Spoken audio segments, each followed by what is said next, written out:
আচ্ছা এখান থেকে টান টানেন। বাহ বাহ চলে গেছে একবারেই সাকসেস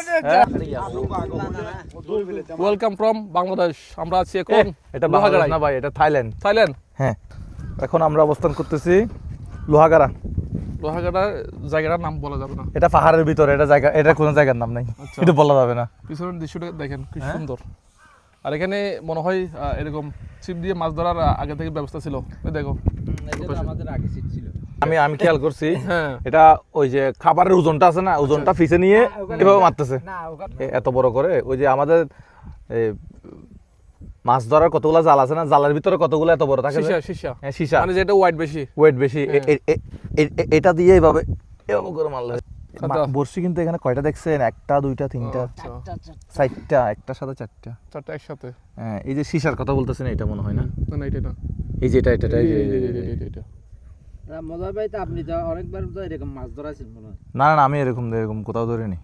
না না, একবার কি ভিডিওতে একটা মাছ দেখলাম মনে হয়, ওটা আমি নিজে ধরি নাই, এমনি দেখছি মানুষ ধরতেছে। এই লাইনে প্রথম বর্ষি পিছনে নিয়ে যায় ওই বরাবর দিয়ে, পিছনে দিয়ে এই শিশেটা এদিকে, এইটাই কিন্তু চাবি দেখতে হবে। ওটা যখন রানিং করবে ওইটা হাতটা ছেড়ে দিতে হবে, এটা ছাড়তে হবে, ওটা যখন রানিং হবে। এখানে আমাদের টানবে তখন আমি নাক মুখ বাইরে ফুটতে পারে, যখন ওইদিকে পড়বে তখন আমি এদিক থেকে ছাড়বেন। লম্বা করে হয়েছি দাঁড়ান, এখন আমি এটা ছেড়ে দিলাম, পুরো মারেন। আচ্ছা মারেন, এখান থেকে টান টানেন। বাহ বাহ চলে গেছে একবারেই মানে সাকসেস, অনেক দূরে চলে গেছে। ইয়েস এখন আবার এটা ফাটাবে ইয়ার জন্য, মাছ ধরছে কিনা এটা ওখানে লাগাই দিলে এটা ভাসবে, এটা যদি টেনে নিয়ে যায়। মুজাহার, এটা আমি দর্শক কত পাবো? মাছ ধরছে, হ্যাঁ 10-9। আচ্ছা এইটা এখন ছাবেন, ওটা একটু হালকা করে উপরে দেন। আচ্ছা ঠিক আছে, এখন হ্যাঁ দেন উপরে দেন। আচ্ছা এখন মাছের যখন তাকে বর্ষি টান দিবে এবার।